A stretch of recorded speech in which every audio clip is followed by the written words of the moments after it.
আসসালামু আলাইকুম আমার আপুরা ভাইয়ারা সবাই কেমন আছেন? আশা করছি সবাই অনেক ভালো আছেন। বেশ কিছুদিন নেটওয়ার্কের সমস্যার কারণে ভিডিও বানানো হচ্ছে না। আজকে একটা ভিডিও বানাতে চেয়েছিলাম কিন্তু ওই যে মনে নেই করতে করতে বানাবো বানাবো না করতে করতে একটা অভ্যাস হয়ে গেছে। আজকে আমি একটা খুব সুন্দরভাবে আমার টেকনিকে পেয়ারা মাখানো মাখাইছি। আমি প্রথম থেকে ভিডিওটা করতে চেয়েছিলাম কিন্তু আসলে আমার খেয়াল নাই। তবুও যতটুকু করছে আপনাদের দেখানোর জন্য দেখাই দিলাম।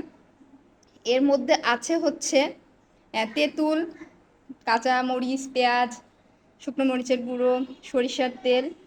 সবাই বাসায় একটু ট্রাই করে দেখবেন, অনেক মজাদার একটা লোভনীয় খাবার।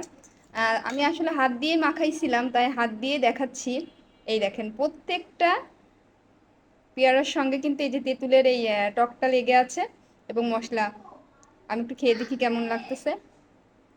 উম, পুরো মাখন। আপনারা সবাই সন্ধ্যায় বা বিকেলে অবসর দুপুরে মাখায় খাইতে পারেন।